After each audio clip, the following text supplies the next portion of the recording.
va céder. Avec preuve à l'appui. Avec des preuves à l'appui.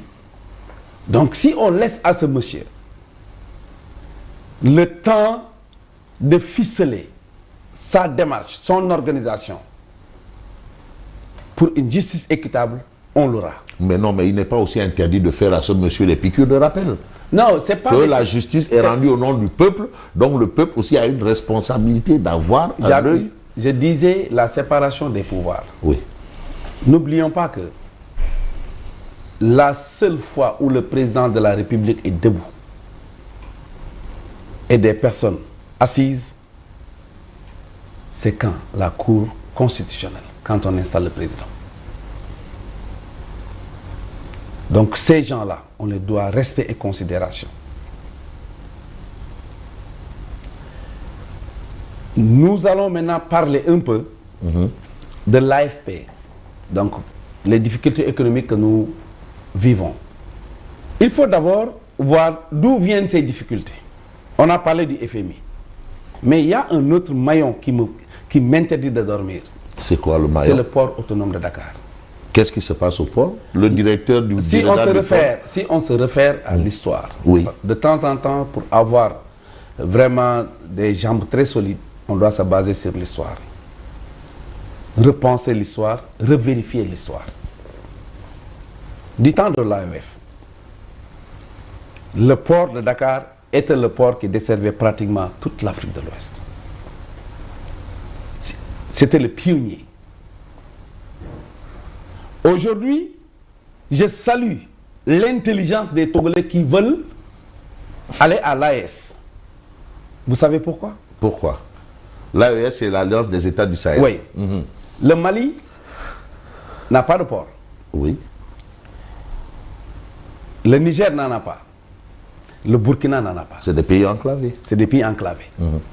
Maintenant, le fait qu'il soit intégré à l'AES, il va phagocyter le port de Dakar et toutes les commandes des pays qui composent l'AES vont transiter par le Togo. Vous pensez que... Donc, ce n'est pas une alliance politique, mais c'est une alliance économique très réfléchie. Mais qu'adviendra du port autonome de Dakar? C'est là où les autorités doivent quand même lever le petit doigt pour dire que allons-y, essayons quand même de professionnaliser davantage le port de Dakar, parce que nous savons que c'est un grenier financier du Sénégal, de l'économie du Sénégal, et l'économie du Sénégal est vraiment à terre présentement. Il fallait renforcer ça. Mais je vais dire une chose, c'est pas avec Waly Diouf Bodian. Quand je le vois parler, de temps en temps, j'ai honte d'être sénégalais. Non, mais Waly, lui, il dit qu'il a ces chiffres à lui qui contredisent ce que la masse populaire ou la meute populaire... Mais ces chiffres, tout le monde connaît ces chiffres. Mais oui, mais... C'est le licenciement abusif, le clientélisme politique, parce que ceux qui sont licenciés ont été remplacés. Remplacés par qui? Par des pacifiens. Et c'est ça exactement ce qui gangrène le mal du port autonome. On parlait de parti-État. Maintenant, c'est État-parti. Non, c'est vrai. J'ai discuté avec un ami qui a des responsabilités dans le passé. Est-ce que c'est pas une vue de l'esprit aussi? Vous savez ce qu'il me dit? Si j'ai un poste à pourvoir, je vais le donner à un passé-vient, parce que c'est eux qui s'étaient levés pour se battre. Et je lui ai posé une seule question, une très simple question. Est-ce que pour se battre, pour avoir l'amour de sa patrie, il faut partir caillasser? Est-ce qu'il faut partir tuer des gens?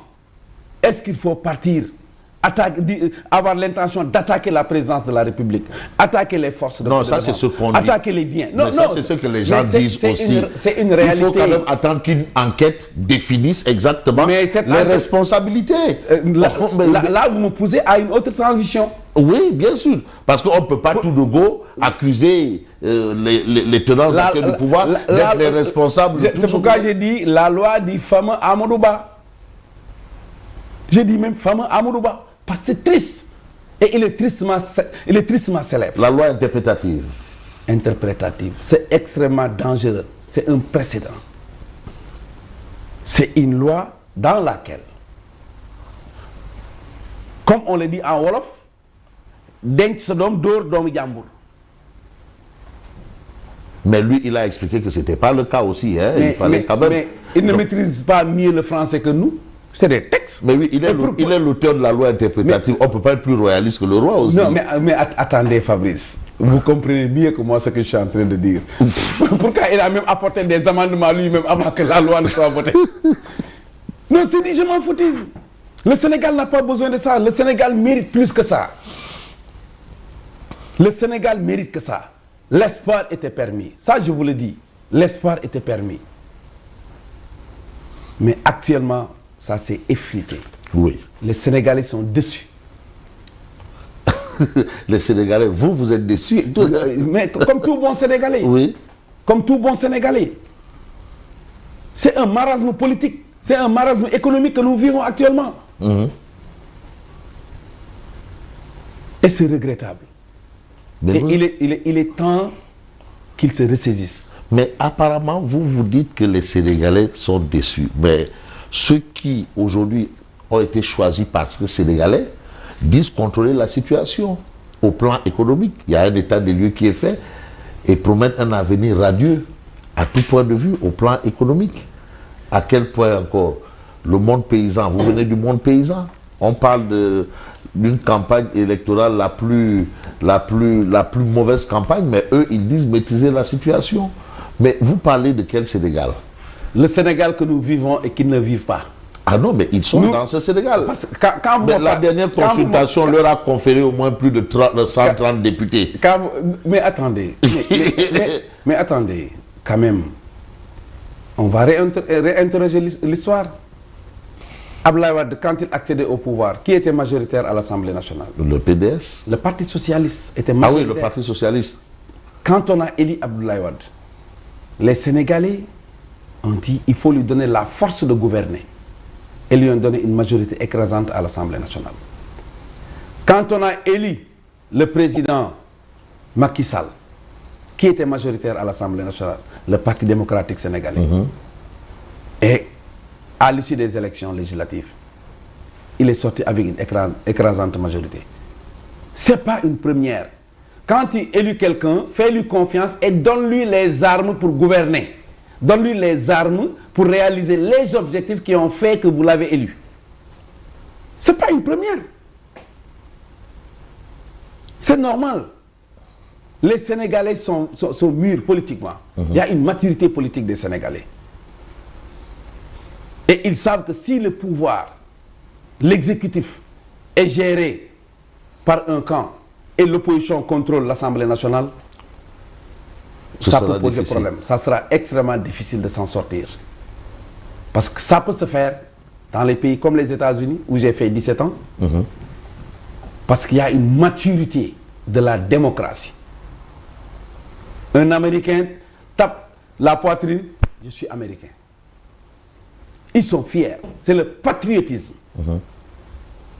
Et c'est ce qui manque aujourd'hui. D'accord. Mais qu'en dites-vous de la campagne, justement, la campagne agricole? La campagne agricole, c'est un fiasco. Mais non, on est déjà en train de préparer la prochaine campagne. Vous qui êtes quand même dans une localité où... Moi, je vous dis, la première erreur, c'est dans la nomenclature même du bureau qui compose, qui doit, le bureau mis sur pied pour gérer les intrants agricoles. On te dit que le président, c'est le sous-préfet. On te dit que le secrétaire, c'est l'agriculture. Et l'autre, c'est la gendarmerie. Ou la police, selon que vous êtes dans une cité ou bien vous êtes... La gendarmerie ou la police. Mais c'est des gens qui ne maîtrisent pas la réalité. Les maires, qui sont les élus locaux, qui s'imprègnent de la situation, de la réalité du terrain, sont mis en rade. Et c'est un précédent dangereux. Mais c'est pas ça quand même qui devrait quand même dire que la campagne a été une catastrophe aussi. Non, mais vous parlez... Non, monsieur le maire, c'est pas parce qu'on a mis les maires de côté que Fabrice, vous savez ce qui est important pour moi? Oui. Ma propre personne n'a pas de sens pour moi. Oui, mais quand vous nous dites que c'est parce que les maires ont été mis de côté que la campagne a été un fiasco aussi. Je vous ai donné le premier maillon de l'échec. C'est une chaîne. Je vais terminer. Je ne sais pas ce qui s'est passé parce que je ne suis pas